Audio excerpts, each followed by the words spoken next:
Welcome to this presentation on virtual administration of the Bayley Scales of Infant and Toddler Development, 4th edition, Bayley-4. I am Dr. Anne-Marie Kimbell, the narrator for the presentation. The Bayley-4 training materials are protected by federal and international copyright laws. The qualified Bayley-4 user is hereby granted permission to access the materials for his or her sole use. The materials are not for use by any non-authorized user or for any other distribution. As a user of the Bayley-4, it is your responsibility to ensure the security of the test materials. Maintain the materials in a secure environment and expose the materials only to qualified individuals. Safeguard the proper use of the test materials and do not disclose or copy test items, record forms, or other test materials. Doing so could compromise the security, validity, or value of the test as a measurement tool. The Bayley-4 is an individually administered assessment of developmental functioning for infants and toddlers ages 16 days through 42 months.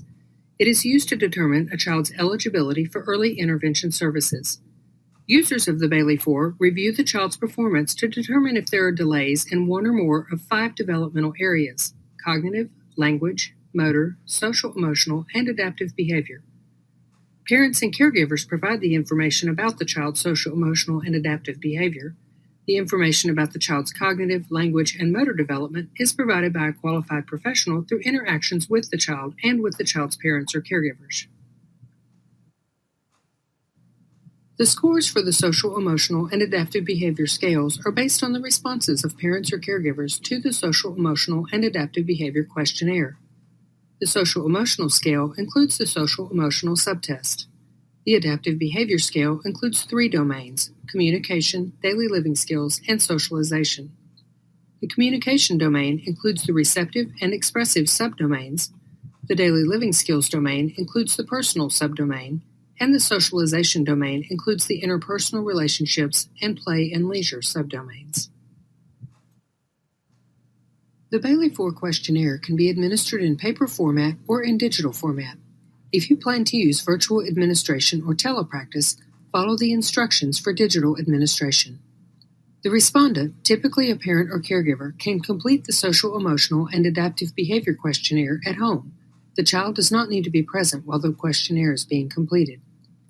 To use digital administration, the respondent must have access to a computer, tablet, or mobile device with internet connectivity.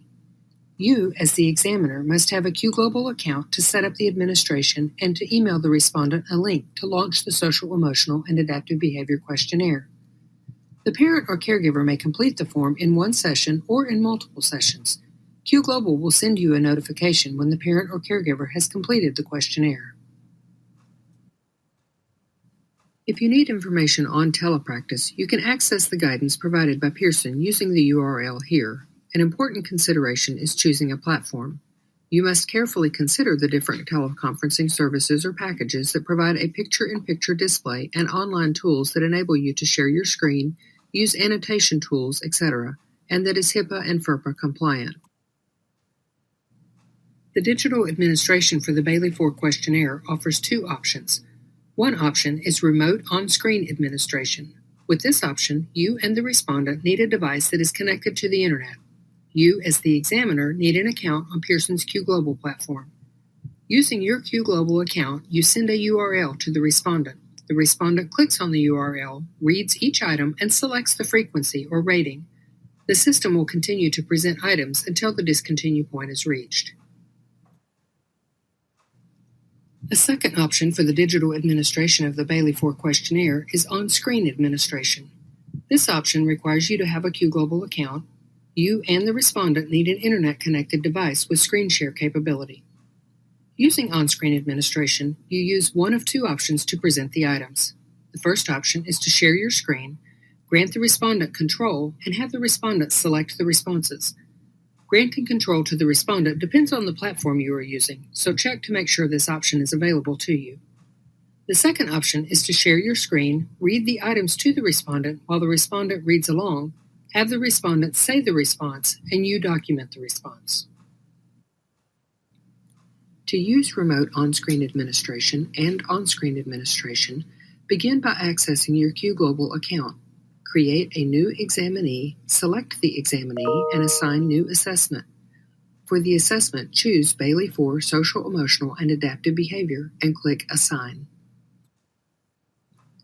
Once you've assigned the Bayley-4 Social, Emotional, and Adaptive Behavior Questionnaire, follow the instructions for either remote on-screen administration or for on-screen administration. For remote on-screen administration, select Remote on-screen administration, select Send Email Invitation to someone other than examinee, enter the required information, and preview and send the invitation.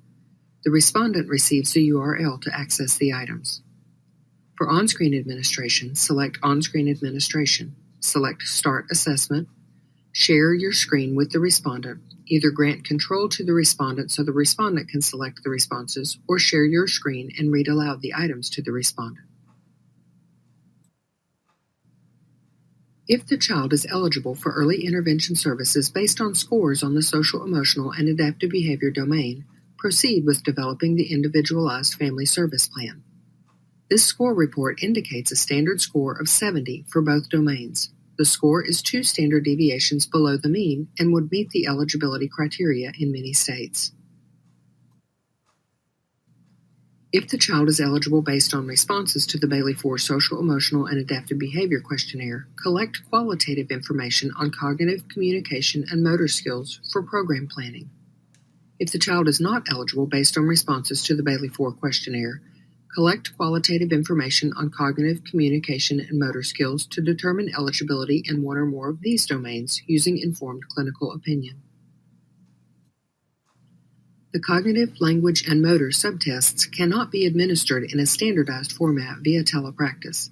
However, the clinician can interact with and observe the child via Telepractice to obtain qualitative information on cognitive and communication and on fine motor and gross motor skills. For example, does the child attend to the clinician on camera? Does she shift attention when her name is called? Does she babble? To identify developmentally relevant skills, review the Bayley-4 items at the age-appropriate start point. You can obtain qualitative information through observation or caregiver questions. However, items involving specific manipulatives cannot be administered remotely. The cognitive, language, and motor scales are administered by a qualified professional through direct interaction with the child and the child's parent or caregiver. Each scale includes 1 or 2 subtests. This picture shows the relationship between the scales and the subtests. The cognitive scale includes the cognitive subtest. The language scale includes 2 subtests, receptive communication and expressive communication. The motor scale includes 2 subtests, fine motor and gross motor. In assessing cognitive, language, and motor development, the Bayley-4 incorporates 3 interrelated elements. First, the administration of structured test items. Second, the direct observation of achievement of behaviors and milestones. And third, the active participation of the parent or caregiver in the evaluation process. If you are planning to use Telepractice to collect information for the Bayley-4 cognitive, language, and motor subtests, you must begin by identifying the relevant items. To do so, review the Bayley-4 items at the age-appropriate start point to identify developmentally appropriate skills. Use Table B1, Age Equivalents, in the Administration Manual to identify the likely stop point. Obtain qualitative information through observation or caregiver questions. Note that items involving specific manipulatives cannot be administered remotely. Once you've identified the items that are developmentally appropriate for the child, review the items to identify those items for which the information is typically obtained based on observation, caregiver question, structured presentation, or a combination of these methods. You can find information in the document Item Presentation Summary in the Resource Library section of your QGlobal account. A small section of the document is pictured here. Let's use a sample examinee to illustrate the process. For this example, let's focus on a child aged 7 months, 14 days. To identify the developmentally appropriate items, use the age-appropriate start point and the age equivalent table in the Bayley-4 Administration Manual. The start point table identifies the number of the item with which you begin administration for each subtest. For start point G, the age-appropriate start point, begin administration with item 12 for the cognitive subtest, Item 5 for the Receptive Communication Subtest, Item 1 for the Expressive Communication Subtest, Item 9 for the Fine Motor Subtest, and Item 13 for the Gross Motor Subtest. Use the Age Equivalent Table, Table B1 in the Bayley-4 Administration Manual, to identify the likely stop point item. A section of Table B1 is pictured here. The typical 7-month-old will earn a raw score of 44 to 47 for the cognitive subtest. A child who earns a raw score of 48 would have earned 2 points on items 1 through 24. Therefore, if you prepare for items 12 through 24, you should capture the cognitive skills the typical 7-month-old would demonstrate. Because you are working with infants and toddlers whose development is delayed, it is likely that the stop point item will be below the one identified using this approach. You can see from the information in Table B1 that the stop point item for expressive communication is 7 based on a raw score of 14 divided by 2. For gross motor, the stop point item is identified as 24 based on a raw score of 48 divided by 2. Items 12 to 24 on the cognitive subtest assess sensory motor development. When observing the child, focus on the following. Is the child getting information through sensory and motor activity? Is the child using senses and motor movements to understand the environment? All of the items 12 through 24 have a structured presentation component, but several of the items have an observation and caregiver component as well.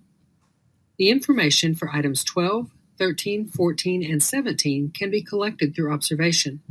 The information for items 15 and 19 can be collected through observation and caregiver question.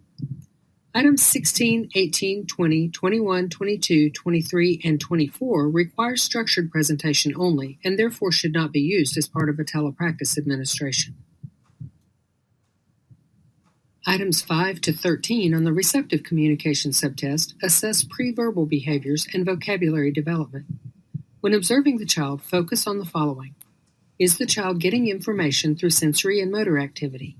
Is the child attending to and localizing sounds? Is the child understanding words? All of the items 5 to 13 have a structured presentation component, but some of the items have an observation and/or caregiver question component as well. The information for items 5, 6, 11, and 12 can be collected through observation and caregiver question. The information for items 9 and 10 can be collected through observation, and the information for item 13 can be collected through caregiver question. Items 7 and 8 require structured presentation only and therefore should not be used as part of a telepractice administration. 6 items listed here are the same on the cognitive and receptive communication subtests. If any of these 6 items are administered, either on the cognitive subtest or the receptive communication subtest, assign the same score on both subtests for the item. In other words, each item only needs to be administered one time.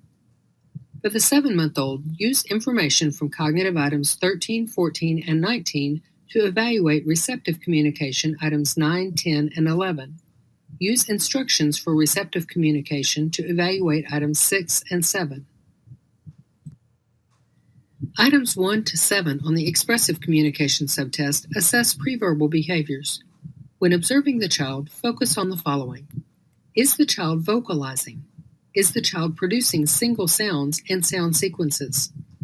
4 of the 7 items include a structured presentation, but the information for all of the items can be collected through observation and caregiver question. Fine motor items 9 to 17 assess visual attention, reaching, grasping, and object manipulation. When observing the child, focus on the following.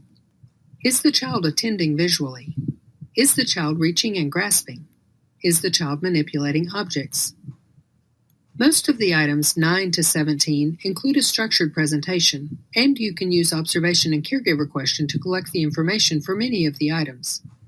The information for item 12 can be collected through observation and caregiver question. The information for items 10, 13, 15, and 16 can be collected through observation, and the information for items 11 and 17 can be collected through caregiver question. Items 9 and 14 require structured presentation only and therefore should not be used as part of a telepractice administration. Gross motor items 13 to 24 assess postural reactions, early mobility, sitting, and standing. When observing the child, focus on the following. Is the child demonstrating primitive reflexes? Is the child rolling from side to side? Is the child sitting upright? Is the child standing? Most of the items, 13 to 24, include a structured presentation. Many of the items also include observation. The information for items 13, 15, 16, 17, 18, 20, 22, 23, and 24 can be collected through observation. The information for items 22 and 23 can be collected through caregiver question as well. Items 14, 19, and 21 require structured presentation only, and therefore should not be used as part of a telepractice administration. When it is not possible for you to interact directly with the infant or toddler, use alternative methods to collect qualitative information about the child's developmental functioning.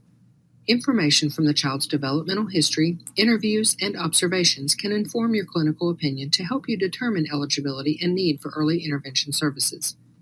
In addition, the data can help you document the child's strengths and needs on the individualized family service plan. In summary, if you use Telepractice to collect information using the Bayley-4, use remote on-screen administration or on-screen administration to administer the Social, Emotional, and Adaptive Behavior Questionnaire. Use the standardized scores to determine eligibility in these developmental areas. Then, interact with and observe the child via Telepractice to obtain qualitative information on cognitive abilities and on communication, fine motor, and gross motor skills. The cognitive language and motor subtests cannot be administered in a standardized format via Telepractice, so you will not have quantitative information. Do not score these subtests. Use the information qualitatively to inform your clinical opinion and to plan for intervention. If you have questions, email gloria.maccow@pearson.com. Thanks for watching and listening.